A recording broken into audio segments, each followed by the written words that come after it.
현대인의 병 가운데 충동 조절 장애라는 병이 있습니다. 분노 조절 장애라고도 하죠. 정신적인 질환인데 학술적인 용어로는 간헐적 폭발 장애라는 겁니다. 주로 14살 때부터 남성이 여성보다도 많이 생깁니다. 2배 정도 많이 생기는데요. 분노가 발생되면 순간적으로 이성을 잃어버립니다. 미국에 있는 고등학교라든가 대학교의 총기 사고의 대부분이 이러한 분노 조절 장애를 가진 자들에 의해서 일어난다는 겁니다. 얼마 전에 우리나라에도 강서구 PC방 살인 사건을 우리가 잘 알고 있습니다. 가해자에게 왜 죽였느냐 질문에 화가 나고 억울했다. 여러분, 이 세상을 살다 보면은 화나고 억울한 일이 얼마나 많습니까? 그럴 때마다 사람 다 죽인다고 하면 이 세상에 살아남을 사람이 누가 있겠어요? 그런데 화가 나고 억울해서 사람을 죽이는 것도 죽이는 것이지만 너무나 잔인했습니다. 정말로 입으로 형용할 수 없을 만큼 잔인하게 사람을 죽였습니다. 저는 이것을 바라보면서 분노가 조절되지 않는 사회라는 것을 느꼈습니다. 나는 이 사건을 바라보며 이 사건은 대표적인 나타나는 것이지 이 시대의 거울이다, 그렇게 보는 거예요. 저는 그 사건을 바라보면서 꼭 우리 성도들과 함께 우리가 이 말씀을 좀 한번 나누어야 되겠다라고 생각하다가 오늘 이 본문을 가지고 내 칼을 도로 칼집에 꽂으라는 그런 제목으로 한번 은혜를 나누고자 합니다. 한번 따라서 합시다. 내 칼을 도로 칼집에 꽂아라. 저는 어릴 때 우리는 집안에 전부 다 남자들만 살아서 그런지는 모르겠는데요. 또 특별히 경상도에 살아서 그런지는 모르겠는데 어릴 적에 이런 말을 많이 들었어요. 여러분도 들었을 것 같아요. 남자가 칼을 뽑았으면 뭐라 그래요? 뭐라 그래요? 호박. 여러분 그냥 호박입니까? 나는 썩은 호박. 그때 어릴 때 듣고 이거 참 용기 있는 말이라고 생각했어요. 그리고 그렇게 살아왔어요. 근데 나는 성경을 보면서부터 그렇게 사는 것은 용기 있는 삶이 아니에요. 그거는 자기를 망치는 삶이에요. 따라서 합시다. 남자가 칼을 뽑았으면 그 다음에는 어떻게 했냐? 도로 칼집에 꽂는 것이 더 용기예요. 그게 바로 성경적인 거예요. 어떻게 남자가 칼을 뽑았으면은 뭐도 아니죠. 그거는 정말 잘못하는 것이고 그 말씀대로 앞으로 산다고 하면 이 사회와 내 자신은 망하는 것입니다. 안 되는 것이에요. 그런데 그 남자 가운데 또 앞에다가 또 한 지방 이름을 붙이죠. 어디 남자? 경상도 남자 또. 그런데 여러분들 경상도 남자든지 서울 남자든지 여자든지 절대로 그렇게 살면 안 됩니다. 그거는 자기를 망치는 일이에요.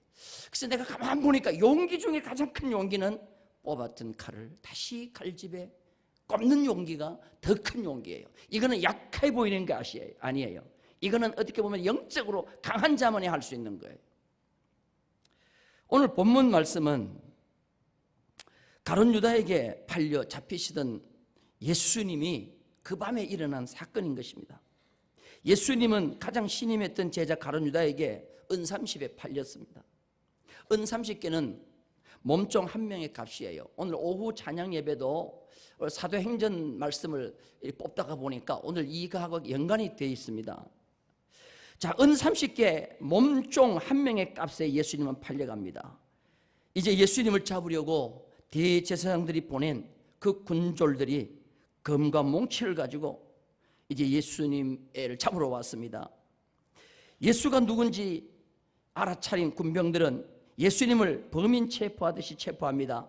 그때 성질 급하고 용기 있던 베드로가 칼을 뽑았습니다. 그리고 대제사장의 종을 향하여 내리쳤습니다. 말고의 기가 떨어져 나갑니다. 예수님은 말고의 기를 다시 붙여주시면서 베드로를 칭찬하지 않았습니다. 내 검을 도로 집에 꽂으라. 검을 가지는 자는 검으로 망하느니라. 오늘 이 사건은 복음서에 다 기록해 주고 있어요. 왜? 약간 중대한 내용인 것입니다. 오늘 이 말씀 여러분 꼭 기억하세요. 화나는 일이 있을 때, 분노하는 일이 있을 때, 억울해서 분통이 터질 때 다른 거 생각하지 마세요. 오늘 칼집에 칼을 꽂으라. 이 말씀을 여러분 꼭 기억하셔야 돼요. 오늘 이 말씀은 쉽게 감정대로 흥분하지 말라는 말이에요. 한번 따라서 합시다. 쉽게 감정대로 뭐 하지 말라? 흥분하지 말라는 말이에요. 사람은 감정의 동물입니다. 그리고 사람에게는 특별히 감정의 기복이 심합니다. 그런데 감정의 잘못된 절제는 자신의 일생 동안 후회하게 만드는 계기가 될 때가 많습니다. 베드로의 행동, 인간적으로 볼 때는 당연해 보입니다. 또 용기 있게 보입니다. 남자답게 보입니다. 그런데 예수님은 책망했습니다. 예수님의 체포 현장을 보세요. 먼저 예수님을 잡으러 온 사람들이 검과 몽치를 가져왔어요. 여러분, 나는 지금까지 그냥 망치인 줄 알았는데 자세히 성경을 보니까 망치가 아니고 뭐예요? 몽치요. 몽치가 뭡니까? 몽치. 돌려서 때리는 게 몽치예요? 그래서 내가 사전을 찾아보니까 몽치는 망치와 다르대요. 망치는 쇠로 된 게 망치고 몽치는 나무로만 된 거예요. 그렇게 경찰들이 들고 다니는 거는 뭐예요? 이게 몽치요. 그래서 굵고 짧으면서 나무로 된 건데 이걸 가지고 예수를 잡으러 온 거예요. 무기를 가지고 도구를 가지고 마치 범인을 체포하듯이 예수님을 잡으러 왔습니다. 그러므로 베드로가 그들을 대항하기 위해서 검을 꺼내는 건 당연할 수가 있어요. 왜? 상대가 무력으로 나왔으니까 나도 무력으로 나오는 거죠.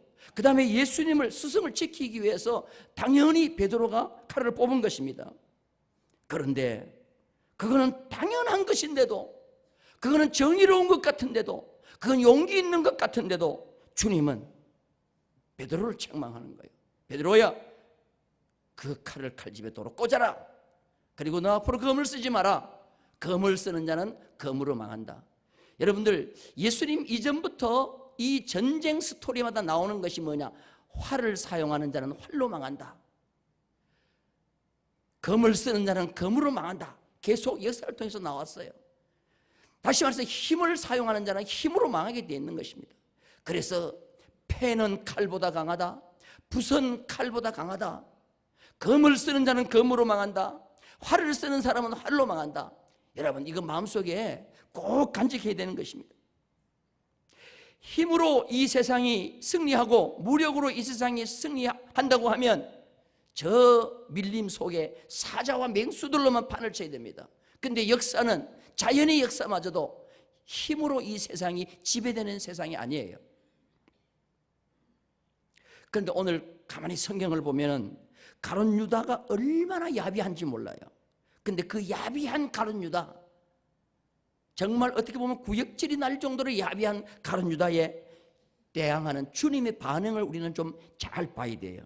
가룟 유다가 예수님을 찾아와가지고 어떻게 하냐? 군호를 짰어요. 대제사장의 군병 들고 군호를 짰어요. 내가 키스하는 사람이 예수라는 군호를 짠 거예요. 그러면서 예수님을 찾아가가지고 뭐라고 하는가? 라삐어 안녕하십니까? 라고 그랬어요. 라삐어 안녕하십니까? 이 안녕하십니까? 라는 말이 헬라어 말로 카이로라는 말이에요. 이집트의 수도가 카이로잖아요. 카이로라는 말은 뭐냐면 기뻐하십시오라는 말이에요. 여러분, 지금 예수를 잡으러 오면서 예수를 앞으로 십자가에 죽일 계획을 가지고 온 그 마음을 가지고 예수님 앞에 왔는데 예수님 보고 뭐 하세요? 기뻐하세요. 여러분, 이게 도대체 베드로가 유다가 얼마나 야비합니까? 그런데 라삐어 기뻐하십시오라고 예수를 잡는 자들과 군호를 짠 가룟 유다에게 그 마음을 예수님 몰랐겠어요? 야비한 마음을 몰랐겠어요? 참 지금 같으면 그냥 막 네가 하고는 그냥 이싹 할 텐데 예수님 뭐라 그래요? 친구요 그랬어요. 친구요, 네 일을 행하라. 따라서 합니다. 친구요. 아니, 예수님이 얼마나 이 야비한 가룟 유다를 친구야라고 대답합니까? 이 친구야라는 말은 헤타이로스라는 말인데요. 헤타이로스라는 말은 뭐냐면은 너와 내가 지금 연결되어 있다는 뜻이에요. 동업자라는 개념이에요. 동업자. 나사로에게도 예수님이 친구라 그랬죠. 그 친구는 우정의 친구요. 그런데 가룟 유다와는 우정의 친구가 아니라 헤타이로스라는 말은 뭐냐면 동업자 개념이에요. 네가 나와 함께 했지. 아직도 연결이 되어 있다는 거예요. 너는 나를 지금 떨어뜨리려고 하지만 나는 너를 지금 찾고 있다는 거예요. 친구여, 네가 할 일을 행하라. 그리고 입을 맞추었어요. 입을 맞추는 것 무엇이며 거룩한 인사입니다. 거룩한 인사는요, 초대교회 당시에 정말 사랑이 넘치는 자들과 거룩한 입맞춤을 했어요. 홀리 키스라고 그랬죠. 그래서 이 바울은 자기 서신을 쓰면서 4번이나 마지막에 너희는 서로 거룩한 입맞추라. 베드로도 한 번 거룩한 입맞춤이라 하라 그랬어요. 왜 2000년 전인 예수님 당시에 이 거룩한 입맞춤이 그렇게 인사였을까? 좋은 인사였을까? 가장 최고의 인사였을까? 어떤 주석가는 하나님의 인간 창조에서 나왔다고 그렇게 얘기해요. 하나님이 아담을 창조하시고 난 뒤에 어떻게 합니까? 그 코에 뭐를 불어넣죠? 생기를 불어넣었더니 뭐가 됐어요? 생기. 그러면 하나님과 아담 사이에 최초의 스킨십은 뭐와 뭐의 스킨십이에요? 아담을 창조하시는데 가장 먼저 하나님과 아담과의 스킨십은 뭐예요? 입과 코가 맞닿은 것이에요. 생기를 불어넣기 위해서. 여러분, 이게 어떻게 보면 거룩한 입맞춤의 시작이라고 어떤 주석가는 말하고 있어요. 이렇게 인간이 하나님께로부터 맨 처음에 생기를 부여받았을 때에 생명을 부여받았을 때 생명이 됐을 때와 같은 이 정말 거룩하고 가치 있는 이 키스를 초대교회의 많은 성도들에게 너희는 서로 거룩한 입맞춤으로 교제하라고 그랬는데, 이거를 예수님을 파는 가룟 유다가 예수님을 파는 표시로, 예수님 표시로 입맞춤을 했다는 거예요. 이게 얼마나 가룟 유다가 야비한 것이에요. 그런데 예수님은 뭐라고 그랬어요? 원수 같은 놈, 그렇게 하지 않고 뭐라고 그랬죠? 친구야 그랬단 말이에요. 이게 얼마나 예수님의 놀라운 반응인 것입니까? 이러한 야비한 가룟 유다를 향해서 베드로가 칼을 뽑았을 때 우리는 베드로의 용기를 칭찬할 수 있어요. 너 멋있다, 너 남자답다, 그렇게 해야 돼, 칼은 이럴 때 쓰는 거야, 이렇게 할 수 있는데 예수님 보세요. 베드로야, 너 칼을 도로 칼집에 꽂아라. 그리고 명심해, 앞으로 너가 칼을 쓰면 너는 칼로 망하는 거야. 하나님께서 원하지 않은 것으로 무엇인가를 상대를 정복하려고 하면 내가 그를 정복하는 것이 아니라 그에게 내가 정복당한다는 것이에요. 이게 바로 예수님의 입의 말씀이고 인류 역사를 통해서 오늘 우리에게 주는 거예요. 그래서 여러분 꼭 명심해야 될 것이 있습니다. 용기도 중요한데 용기보다 더 중요한 것이 있습니다. 지혜가 중요한 거예요. 따라서 합시다. 용기에는 뭐가 필요하다? 지혜가 필요하다는 것입니다. 세상적으로 볼 때 베드로의 용기는 정말 인정받을 수 있어요. 제자다워요. 그런데 베드로의 이 용기는 무지한 용기였습니다. 그래서 주님 앞에 오히려 책망받는 용기였습니다. 우리는 쉽게 남자답게 뭐 팔뚝을 걷고 내가 총대를 맺게, 여러분 그런 소리 하지 마세요. 이게 바로 얼마나 무지한 용기인지 몰라요. 어떻게 보면은 불을 향하여 나방이 불나방이 불을 향해 뛰어드는 것과 똑같은 거예요. 주님이 힘이 없어서 잡히시는 게 아니에요. 하나님이 무능력하여 그의 아들 예수 그리스도를 대제사장의 졸개들에게 포박당하게 하지 않았습니다. 오늘 주님이 그런 말씀을 하셔요. 내가 만약 힘이 없어서 그렇다고 하면 하나님께 지금이라도 호소하면 하나님께서 12군단 되는 천사를 보내셔서 나를 건질 것이라고 그렇게 말씀하고 있습니다. 로마의 한 개 군단의 보병이 6,100명이에요. 6,100명인데 12개 군단이면 몇 명입니까? 여러분 이거는 수많은 군단 병력이에요. 그런 천사를 보내셔서 예수님을 구해줄 수 있다는 거예요. 그러나 예수님은 힘으로 그들을 대항하지 않았습니다. 다시 말해서 주님은 힘을 사용하지 않고 주님은 뭐예요? 그들에게 사랑으로 다가갔던 것입니다. 주님은 오히려 베드로의 칼을 칼집에 꽂으라고 했고, 베드로의 용기는 무식한 용기라고 그의 용기를 칭찬하지 않으셨습니다. 때로는 우리가 가정에서나 교회에서나 이 사회에서 지혜 없는 용기 때문에 내 자신뿐만 아니라 많은 사람들이 얼마나 어려움을 당하는지 몰라요.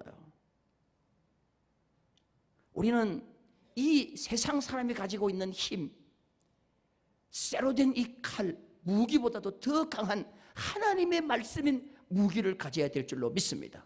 그래서요, 주님은 너희들은 칼을 가지라고 그랬잖아요. 그 칼은 베드로가 가진 검이 아니에요. 쇠로 된 칼이 아니에요. 말씀의 칼인 것입니다. 그래서 말씀의 칼이 쇠의 칼, 붓의 칼이, 펜의 칼이 무기의 칼보다도 더 센 것입니다. 자, 우리 성경 한번 보겠습니다. 히브리 4장 12절 13절 말씀 우리 다 같이 함께 읽겠습니다. 시작. 하나님의 말씀은 좌우의 날쌘 어떤 검보다 예리하여 혼과 영과 및 관절과 골수를 찔러 쪼개기까지 하며 또 마음의 생각과 뜻을 판단하는, 하나님의 말씀의 검은 좌우의 날쌘 검보다 더 예리하다 그랬어요. 그래서 사람을 변화시키고 10년까지 변화시킨다 그랬어요.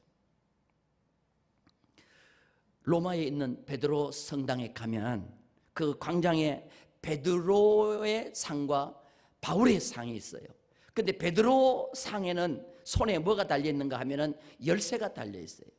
근데 바울의 상에는 손에 뭐가 달려있는가 하면은 말씀에 검이 달려있어요. 그래서 검을 들고 바울이 서 있는 거예요. 칼을 든 바울의 상이에요. 그래서 중요한 건 뭐냐, 바울은 말씀의 검이 중요하다 그랬어요. 사랑하는 성도 여러분들, 자녀를 교육하고 기를 때도 무슨 검이 자녀를 감동시킬 수가 있고 바르게 할 수 있습니까? 세상 무기가 아니에요. 세상 힘이 아니에요. 아버지라는 권력이, 권위가 아니에요. 하나님의 말씀인 줄로 믿습니다. 그 말씀은 좌우의 날쌘 어떤 것보다 예리하다 그랬어요. 하나님의 말씀이 살아 역사하면 칼 이상의 놀라운 변화의 역사를 일으킬 줄로 믿습니다. 그래서 우리는 항상 말씀의 검을 가지기를 원해야 돼요. 그래서 저도 뭐 때로는 화나는 일이 있고 때로는 억울한 일이 있고 할 때 항상 하나님의 말씀의 무기를 가져요. 아, 이때는 하나님이 어떻게 말씀하셨나, 참아라. 제가 지난번에도 여러분에게 한번 말씀을 드린 것 같은데, 참 내 목회 가운데 가장 하나님이 그래도 힘있게 저를 들어쓰신 때가 2001년부터였어요. 2001년, 2002년부터 들어서는데 2001년 때 어떤 일이 있었는가 하면은 내가 굉장히 낙심될 때가 있었어요. 그래서 이렇게 해서는 안 되겠다 해서 부흥회를 끝나고 나니까 부흥회 강사로 오신 내 동기 목사님 이렇게 하면 안 됩니다. 우리 은혜 받으러 갑시다 해가지고 은혜 받으러 갔어요. 기도원에 어느 집회 장소에, 전국적인 목회자 집회입니다. 내가 이 집회에 가가지고 내가 진짜 한번 은혜를 받아야지. 그래서 내가 다시 한번 기운을 차려야지 하고 갔는데 조금 늦었어요. 주차장에 차들이 많이 차 있었어요. 근데 주차를 딱 시키고 나오는데 어떤 분이 나한테 딱 오더니 잠바 차림으로 오신 허술한 분이에요. 시골 분 같아요. 저보고 그러는 거예요. 차를 좀 빼라는 거예요. 그래서 내가 왜 차를 뺍니까? 그러니까 내가 바빠서 좀 빨리 가야 되는데 목사님 차 때문에 못 나간다는 거예요. 그래서 내가 이렇게 보니까 버스도 지나갈 만한 여유가 있어요. 이거는 시비를 거는 것 같아요. 그래서 내가 목사님 초보십니까? 버스도 지나가겠습니다. 그랬더니 대부분 나보고 하는 말이 뭐냐, 이 사람이 차를 빼라면 빼지, 이 사람이 그런 거예요. 저도 조금 성깔이 있어요. 대부분 우통 딱 벗고 뭐라고? 이 사람? 그렇게 딱 나가는데 성령이 나보고 그러는 거예요. 장 목사야, 네 여기 지금 싸우러 왔냐, 은혜 받으러 왔냐? 대부분 말씀하는 거야.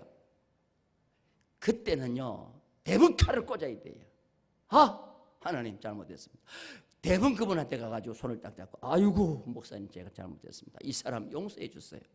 제가 빼겠습니다. 빼죠. 하고는 차를 빼가지고 일부러 제일 구석에 아무도 차대지 않는 곳에 차를 대고 내려오니까 이분이 기다리고 계셔. 그랬더니 목사님 제가 이 사람이라고 한 거 용서해 주세요. 아이고 저도 그래 했는데요. 뭐 오늘 우리 은혜 받으러 왔으니까 은혜 받읍시다. 그때 제가요 내 목회의 최고의 은혜를 받았어요. 근데 만약에 예를 들어서 내가 거기에 이 사람하고 한탕 붙고 난 뒤에 에이 하고 돌아갔으면 내 어떻게 됐겠어요? 그 뒤에 나는 정말 나약한 자가 됐을 거예요.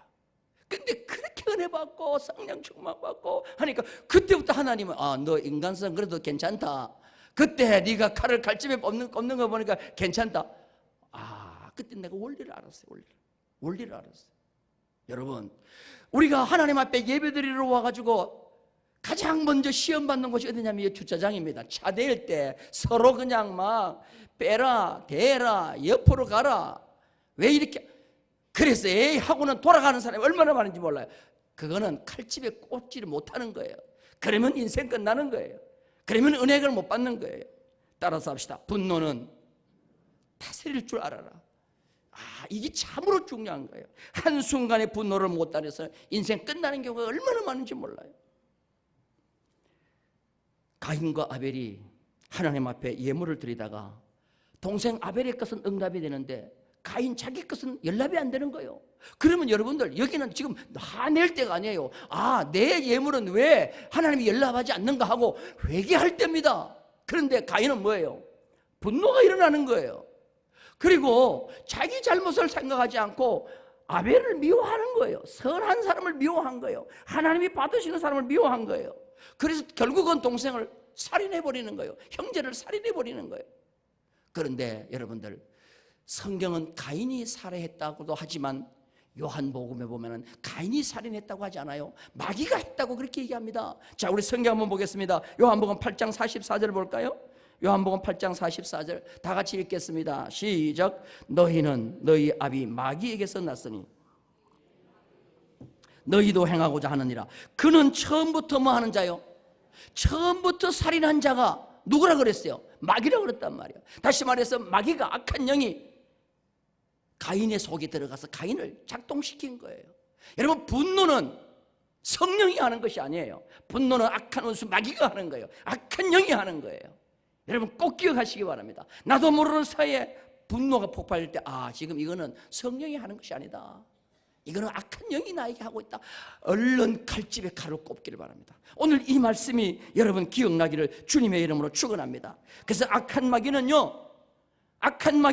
오늘 또 분노를 통하여 우리 주위에 선한 자, 거룩한 자, 위대한 인물 가리지 않고 죽이려고 합니다.